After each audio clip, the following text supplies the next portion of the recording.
সকলকে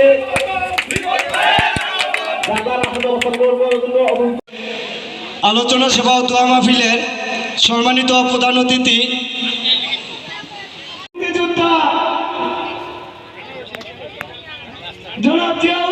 মূল্যায়ন পায় না, মূল্যায়ন পায় 5 তারিখে বলে তিনি 20কে আত্মহত্যা করলেন। তাই আমি বিশেষ অনুরোধ নেতা আপনার কাছে আমার উড়ে যে মামলা দেন, আমি আপনার কাছে একটা অনুরোধ করবো, আসাদুজ্জামান রিপন স্যারের কাছে আমার বিশেষ জনাব কাজী আহসান বাইজিদকে মঞ্চে আসন গ্রহণ করার জন্য অনুরোধ করছি। এখন আপনাদের মাঝে সংক্ষিপ্ত বক্তব্য রাখবেন। তো এই রিপন ভাইয়ের দক্ষতা সম্পর্কে আপনাদের তেমন কিছু আমি বলতে পারবো না। তার আমাদের এই সংসদ সদস্য হিসেবে নির্বাচিত করতে পারি, সংসদ হিসেবে নিয়োজিত করে, তাহলে বলছেন ঘাটে একটা পোর্টের কথা। আমি তো মন্ত্রী না, এমপি না, দাবিটা আদায় করেছি।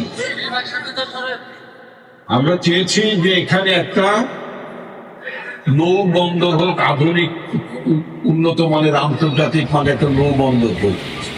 শিমুলিয়া ঘাটে মানুষ ফুচকা খেতে যায়, ঢাকা থেকে ইলিশ ভাজা খেতে আসে, বেগুন ভাজা খেতে আসে, চটপটি খায়, লাভ আছে? আপনাদের কোনো লাভ হয়? কোনো লাভ নেই। এই ঘাটের কয়টা দোকান ওদের কিছু লাভ হয়, আর যারা যে নিচ্ছে তার কিছু লাভ হয়। কিন্তু আমরা চেয়েছি যে এই নৌজনের মানুষের উপকার হোক, ঠিক সেজন্য আমরা বলেছি যে পদ্মার পারে এখানে একটা নৌ বন্দর হতে হবে। এই দাবিটা কেন?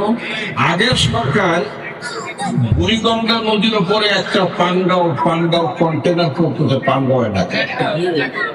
বুড়িগঙ্গা নদীতে এমনি মানে আপনার গভীরতা নাই, বড় কোনো জাহাজ ঘিরে না। ওখানে শত শত কোটি টাকা খরচ করে যে পান বন্দরে যে আপনার করেছে, করেছে, এটা কোনো লাভজনক বিষয় ছিল না, ঠিক মতো চলে না। অথচ বাংলাদেশের বিরাট বড় সম্পদ হচ্ছে আমাদের একটা নদী আছে, আলহামদুলিল্লাহ আমাদের একটা নদী আছে পদ্মা নদী। আমরা পদ্মা নদীতে যদি আমরা একটা কন্টেনার পোর্ট করতে পারি, তাহলে ঢাকা শহরের যত গার্মেন্টস ইন্ডাস্ট্রি আছে তাদের মালামালগুলো তো এই পদ্মা নদী দিয়ে চিটাগাঙে যাওয়া দরকার নাই, এখান থেকে আসবে, এখানে জাহাজে মাল ভরবে, চলে যাবে চিটাগাঙে, অন্যান্য দেশে চলে যাবে।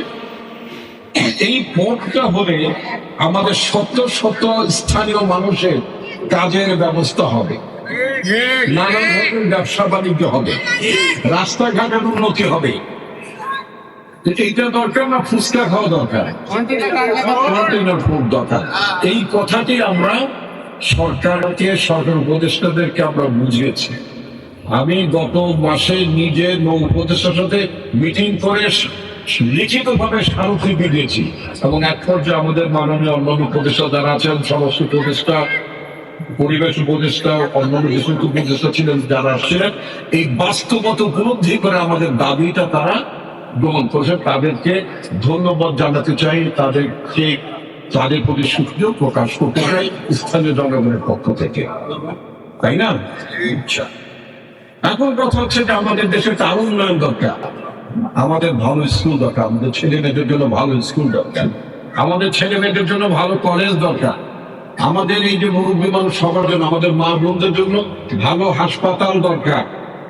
ভালো হাসপাতাল না থাকার জন্য আপনারা ঢাকায় কষ্ট করে মিরপুর হাসপাতালে যান, ঢাকা মেডিকেলে যান, ভালো চিকিৎসা হয় না। একটু কঠিন পরিস্থিতি হলে আপনাদেরকে ইন্ডিয়ায় যেতে হয়, কত টাকা খরচ যায়। সবার পক্ষে এত টাকা খরচ করে ইন্ডিয়ার চেন্নাই যে চিকিৎসা করা সম্ভব?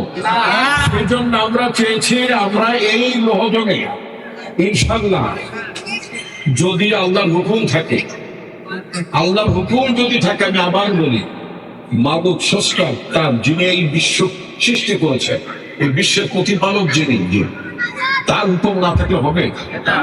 তো তার যদি হুকুম থাকে, আল্লাহ যদি মনে করেন যে আপনাদের খেদমত করার জন্য আল্লাহ আমাকে কবুল যদি করেন, ইনশাল্লাহ আল্লাহ যদি আমাকে সুস্থ রাখেন, ইনশাল্লাহ আমরা এমন একটা হাসপাতাল এখানে বানাবো, বাংলাদেশের প্রেসিডেন্ট, প্রধানমন্ত্রীকে লন্ডনে চিকিৎসার জন্য যেতে হবে না, সিঙ্গাপুরে যেতে হবে না, এইখানে হাসপাতাল হলে চেন্নাইতে হাসপাতাল হওয়ার কারণে ওখানে মার্কেট হয়, ওখানে আপনার আবাসিক হোটেল হয়, কত কিছু ব্যবসা হয়। এখানে সেটাও আপনারা করতে পারবেন। একটা বড় মাপের ব্যবসা বাণিজ্যের কেন্দ্র হয়ে যাবে আমাদের এই এলাকাটা।